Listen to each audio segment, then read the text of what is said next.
Hello everyone and welcome back to Nerd Doc. If you've seen Doctor Strange in the Multiverse of Madness, you may be wondering just who is Clea. This video explains Clea, who she is to Doctor Strange, and what may be in store for her in the MCU in what would probably be Doctor Strange 3. There are chapter timestamps if you wish to jump straight to the Doctor Strange 3 theories, and if you have your own theories on Clea or what could happen in Doctor Strange 3, leave a comment below. There will be spoilers for Multiverse of Madness.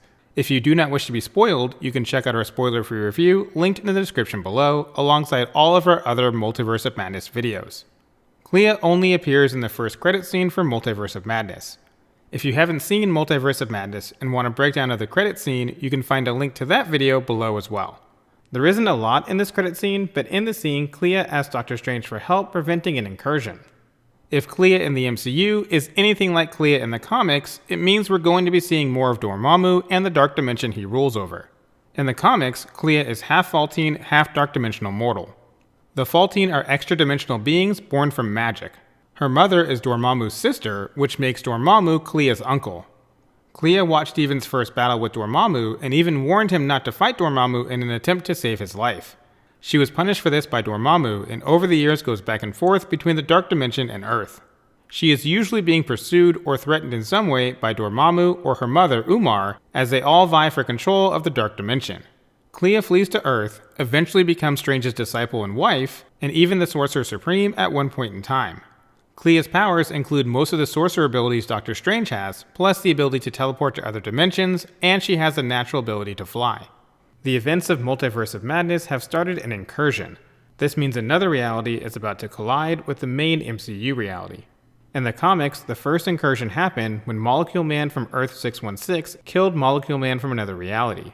At the moment, it seems as though Strange necro-dreamwalking into Defender Strange is the main catalyst for the current incursion in the MCU. This would make sense because we know very little about the universe Defender Strange came from other than the fact that it doesn't have a Spider-Man, at least not yet. This means Marvel can do almost anything they want with it, including introducing Miles Morales in Spider-Man 4 as part of the incursion or even completely separate, since Miles already comes from another universe in the comics. Earth is the point of impact between two realities during an incursion in the comics, and that will likely be the case in the MCU.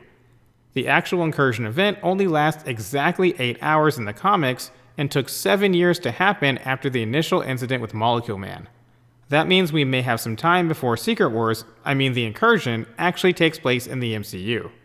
During the 8-hour period, both Earths can peacefully exist next to each other, but by the end of the 8-hour period, one Earth must be destroyed in order to save both realities. Is one Earth an acceptable sacrifice for saving an entire reality? That's probably a question we'll get in the MCU at some point, similar to Thanos dusting half of all life in the universe so the other half can thrive. An incursion is also a very easy way to bring the X-Men into the main MCU reality. It's not difficult to imagine X-Men 97 kicking off with the incursion from their point of view. By the end of the 8 days, perhaps it's decided that the Earth where the X-Men live is the one that needs to be destroyed so the two realities can survive, so the X-Men come over to Earth 616 during the 8-hour period. Or better yet, Earth 616 has to move over to the other reality where anything and everything could be different.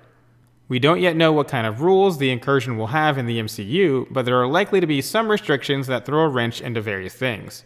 While it seems as though Doctor Strange 3 will deal with the incursion, it could just be a reason for Clea to seek out Stephen Strange, and the actual craziness of the incursion will happen during the build-up to Secret Wars, or perhaps some other Avengers event film, similar to how Thanos was collecting Infinity Stones way back in the first Guardians of the Galaxy. So we could just see Strange helping Clea with Dormammu and Umar. It's a storyline that would likely be picked up in Doctor Strange 3. We also know that Baron Mordo is still around and wants to get rid of all sorcerers, which would also mean getting rid of Clea depending on her power set in the MCU. In the comics, Doctor Strange eventually loses a great deal of his power when fighting against the Empirical, an army of robots. The MCU could instead have Mordo cause the loss of power, or have Mordo working with the Empirical. This could even lead to Steven's death and Clea taking over as Sorcerer Supreme at the end of the movie. That's a lot of comic book ground to cover in just one movie, but you can have Disney Plus shows and other movies fill in some of the gaps to get to that point. Strange has a very long history of events in the comics, so it seems unlikely he would die in just his third film, but it also took nearly 6 years between the first Doctor Strange movie and Multiverse of Madness, in which we saw Strange in Infinity War, Endgame, and Spider-Man No Way Home, all furthering his story bit by bit. With Disney Plus and so many other MCU projects releasing every year, Benedict Cumberbatch could be ready to hang up his cloak by the time we get to Doctor Strange 3. It's reasonable to assume Strange will show up in the rumored World War Hulk and Secret Wars movies, or even in the rumored Midnight Suns series, all before we get to Doctor Strange 3. Alternatively, we could even see Dark Reign as a main source of inspiration for a third Doctor Strange movie. We probably wouldn't get a direct adaptation of the comic, which follows after Secret Invasion and features a lot of Spider-Man characters, but it could be done. The story of Dark Reign gets a little crazy in the comics, but it does feature Strange, Clea, and Mordo, along with Red Hulk, Galactus, Wiccan, Brother Voodoo, and more. It even has a new Avengers, which includes Bucky as Captain America, Carol Danvers, Hawkeye and Mockingbird, Luke Cage, Wolverine, Spider-Man, and Spider-Woman. We probably wouldn't see that exact roster in the MCU version of Dark Reign or an MCU version of the New Avengers, but depending on how long we have to wait for Doctor Strange 3, most or all of those characters could be in the MCU and ready to go. Either way, with Clea now being introduced, it's very likely she will eventually become the Sorcerer Supreme at some point in time, whether it happens in Doctor Strange 3 or some later film or Disney Plus series. What do you think will happen with Clea and Doctor Strange 3? Let us know in the comments below. That wraps up this video. Thank you for watching. If you enjoyed the video, please don't forget to like, subscribe, and share with someone who loves Doctor Strange and Clea.